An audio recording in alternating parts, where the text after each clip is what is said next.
ಮಧ್ಯೆ ಕೆಲವೊಂದಷ್ಟು ಪ್ರಶ್ನೆಗಳಿದೆ. ಈಗ ಪಹಲ್ಗಾಮ್ನ ದಾಳಿಯ ನಂತರ ಪಟ್ಟಂತ ಪಾಕಿಸ್ತಾನ ತೆಗೆದುಕೊಂಡಂತಹ ನಿರ್ಧಾರ ಅಂದರೆ ವಾಯು ಪ್ರದೇಶವನ್ನ ಬಂದ್ ಮಾಡಿರೋದು. 800 ಕೋಟಿ ವಾರ್ಷಿಕ ಆದಾಯ ಇದೆ. ಭಾರತದ ವಿಮಾನಗಳು ಓಡಾಡುತ್ತೆ ಪ್ರತಿನಿತ್ಯ, ವರ್ಷಕ್ಕೆ 800 ಕೋಟಿ ವಿಮಾನಗಳಿಂದ ಸಂದಾಯ ಆಗತ್ತೆ ಅಂತ ಗೊತ್ತಿದ್ರೂ ವಾಯು ಪ್ರದೇಶ ಬ್ಲಾಕ್ ಮಾಡುತ್ತೆ. ಆದರೆ ಭಾರತ ಈ ನಿರ್ಧಾರವನ್ನ ಇನ್ನೂ ಕೂಡ ತೆಗೆದುಕೊಂಡಿಲ್ಲ. ಪಾಕಿಸ್ತಾನಕ್ಕೆ ನಮ್ಮ ವಾಯು ಪ್ರದೇಶ ರಿಸ್ಟ್ರಿಕ್ಟೆಡ್ ಅಂತ ಭಾರತ ಇನ್ನೂ ಡಿಸಿಷನ್ ತಗೊಂಡಿಲ್ಲ. ಅದ್ರ ಜೊತೆಗೆ ಭಾರತದಿಂದ ಪಾಕಿಸ್ತಾನಕ್ಕೆ ನೀರು ಹರಿದೋಗುತ್ತೆ, ಇಲ್ಲಿಂದ ಮೆಡಿಸಿನ್ಸ್ಗಳು ಹೋಗುತ್ತೆ, ಕ್ಯಾನ್ಸರ್ ಇನ್ನಿತರ ರೋಗಗಳಿಗೆ ಭಾರತದಿಂದ ಮೆಡಿಸಿನ್ಸ್ಗಳು ಹೋಗುತ್ತೆ, ನೀರಿನ ವಿಷಯ ಜೊತೆಗೆ ವೀಸಾ, ಇಷ್ಟೆಲ್ಲ ರಾದ್ದಾಂತ ಪಾಕಿಸ್ತಾನ ಪದೇ ಪದೇ ಮಾಡ್ತಾ ಇದ್ರು. ಯಾಕೆ ಪಾಕಿಸ್ತಾನಕ್ಕೆ ವೀಸಾ ಕೊಡಬೇಕಿತ್ತು? ಇಂಥ ಹಲವು ವಿಷಯಗಳು ಈಗ ಭಾರತದ ವಿಚಾರದಲ್ಲಿ ಚರ್ಚೆ ಆಗ್ತಾ ಇದೆ. ನಾವೊಂದು ಸ್ವಲ್ಪ ಡಿಲೇ ಮಾಡ್ತಾ ಇದ್ದೀವಾ ಪಾಕಿಸ್ತಾನಕ್ಕೆ ಹಾಗಾದ್ರೆ ಚುರುಕು ಮುಟ್ಸೋದಕ್ಕೆ ಅಂತ? ಪಾಕಿಸ್ತಾನಕ್ಕೆ ವೀಸಾ ನಾವು ನಿಲ್ಸಾಗಿದೆ, ವೀಸಾ ಇನ್ನು ಹೊಸದಾಗಿ ಕೊಡ್ತಾ ಇಲ್ಲ. ಮತ್ತು ಯಾರ್ಯಾರಿಗೆ ವೀಸಾ ಇದೆಯೋ ಅವ್ರನ್ನೆಲ್ಲ ಓಡಿಸಿ ಆಗಿದೆ. ಯಾರ್ಯಾರು ಹೋಗದೇ ಇದ್ದಾರೋ ಅವ್ರಿಗೆ ಶಿಕ್ಷೆ ಕೊಡ್ತೀವಿ ಅನ್ನುವಂಥ ಒಂದು ನಿರ್ಣಯವನ್ನು ತೆಗೆದುಕೊಂಡಾಗಿದೆ. ಮತ್ತು ಪಾಕಿಸ್ತಾನದ ರಾಯಭಾರಿ ಕಚೇರಿಯಲ್ಲಿದ್ದ ಸಂಖ್ಯೆಯನ್ನು 80ರಿಂದ ಹೆಚ್ಚು ಕಡಿಮೆ 35ಕ್ಕೆ ಹತ್ತಿರ ಇಳಿಸಿ ಆಗಿದೆ. 50ಕ್ಕೂ ಹೆಚ್ಚು ಜನರನ್ನು ಓಡಿಸಿ ಆಗಿದೆ. ಇದನ್ನು ನಾವು ಸದ್ಯಕ್ಕೆ ಕ್ಲಿಯರ್ ಮಾಡ್ಕೊಳ್ತೀವಿ. ಇನ್ನು ಏರ್ ಸ್ಪೇಸ್ ನಿಲ್ಸಿರೋದು ಅದು ಪಾಕಿಸ್ತಾನಕ್ಕೆ ಮತ್ತೇನು ಮಾಡ್ಲಿಕ್ಕೆ ಇಲ್ಲವಲ್ಲ.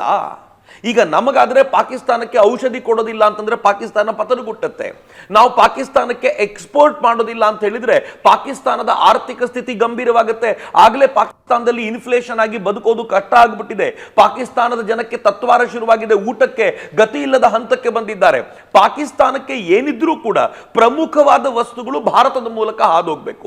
ನಮಗೆ ಪಾಕಿಸ್ತಾನದಿಂದ ಬರಬಹುದಾಗಿರುವಂತದ್ದು ಅಕ್ರೋಟ್ ತರದ ಕೆಲವು ಡ್ರೈ ಫ್ರೂಟ್ಗಳು ಮಾತ್ರ. ಅದನ್ನ ನಾವು ತಿನ್ನಲೇಬೇಕು ಅಂತ ಅಗತ್ಯ ಏನಿಲ್ಲ. ಮತ್ತೆ ಅದನ್ನು ತರಿಸ್ಕೊಳ್ಳಿಕ್ಕೆ ನಮಗೆ ಬೇಕಾದಷ್ಟು ರಾಷ್ಟ್ರಗಳಿವೆ. ಆದ್ರೆ ಪಾಕಿಸ್ತಾನಕ್ಕೆ ಅವರ ಬೇಸಿಕ್ ನೆಸೆಸಿಟಿನ ಪೂರೈಕೆ ಮಾಡ್ಲಿಕ್ಕೆ ಯಾವ್ದಾದ್ರು ರಾಷ್ಟ್ರ ಇದ್ರೆ ಅದು ನಾವು ಮಾತ್ರ.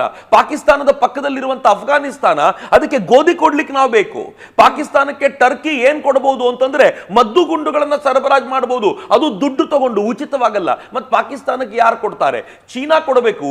ಚೀನಾ ಅದಾಗ್ಲೇ ತಾನೇ ಯಾವ ಪರಿಯ ಪ್ರಾಬ್ಲಮ್ ಅಲ್ಲಿ ಸಿಕ್ಕಾಕೊಂಡಿದೆ ಅಂತಂದ್ರೆ ಇನ್ನೊಂದು ರಾಷ್ಟ್ರಕ್ಕೆ ಸಹಕಾರ ಮಾಡುವಂತಹ ಬುದ್ಧಿಯನ್ನ ಚೀನಾ ಸದ್ಯದ ಮಟ್ಟಿಗೆ ತೋರಿಸಲಾರದು. ಪಾಕಿಸ್ತಾನಕ್ಕೆ ಸತ್ಯವಾಗ್ಲೂ ಆಲ್ ವೆದರ್ ಫ್ರೆಂಡ್ ಅಂತ ಯಾರಾದರೂ ಇದ್ರೆ ಅದು ಭಾರತ ಮಾತ್ರ. ಹೀಗಾಗಿ ಪಾಕಿಸ್ತಾನಕ್ಕೆ ಭಾರತಕ್ಕೆ ಕೊಡಬಹುದಾಗಿರುವಂತದ್ದು, ತಡಿಬಹುದಾಗಿರುವಂತದ್ದು ಏನಿಲ್ಲ. ಅದಕ್ಕೆ ಏರ್ ಸ್ಪೇಸ್ ಅನ್ನ ತಡೆದು ಅದು ತನಗಾಗುವಂತ ನಷ್ಟವನ್ನ ಇಮ್ಯಾಜಿನ್ ಮಾಡ್ಕೊಳ್ತಿದೆ. ಎರಡನೇದು, ನಾವು ಏರ್ ಸ್ಪೇಸ್ ಅನ್ನು ತಡೆದ ನಂತರ ಅಂದ್ರೆ ಬರಬೇಡಿ ಪಾಕಿಸ್ತಾನ ತಾನೇ ಬರೋದಿಲ್ಲ ಅಂತ ನಿರ್ಣಯ ತೆಗೆದುಕೊಂಡಿದ್ದರ ಪರಿಣಾಮ ಪಾಕಿಸ್ತಾನದ ಒಂದು ವಿಮಾನ ಅದು ಕೌಲಾಲಂಪುರ್ಗೆ ಬರಬೇಕಾದ್ರೆ ಎಷ್ಟು ಸುತ್ತಾಕೊಂಡು ಬರಬೇಕು ಅನ್ನೋದು ಎಂತವನಿಗೂ ಗೊತ್ತಿದೆ. ಪಾಕಿಸ್ತಾನ ನಾವು ಯುದ್ಧ ಮಾಡೋಕ್ಕಿಂತ ಮುಂಚೆ ಭಿಕಾರಿಯಾಗಿ ನಮ್ಮ ಕಾಲ ಮೇಲೆ ಬಿದ್ದು ಒದ್ದಾಡುವಂತ ಸ್ಥಿತಿ ಬಹಳ ದೂರ ಇಲ್ಲ ಅಂತ ನನಗನ್ಸುತ್ತೆ.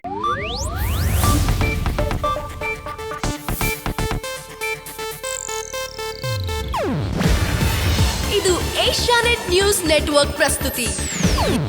ನೀವು ನೋಡ್ತಿದ್ದೀರಾ ಏಷ್ಯಾನೆಟ್ ಸುವರ್ಣ ನ್ಯೂಸ್.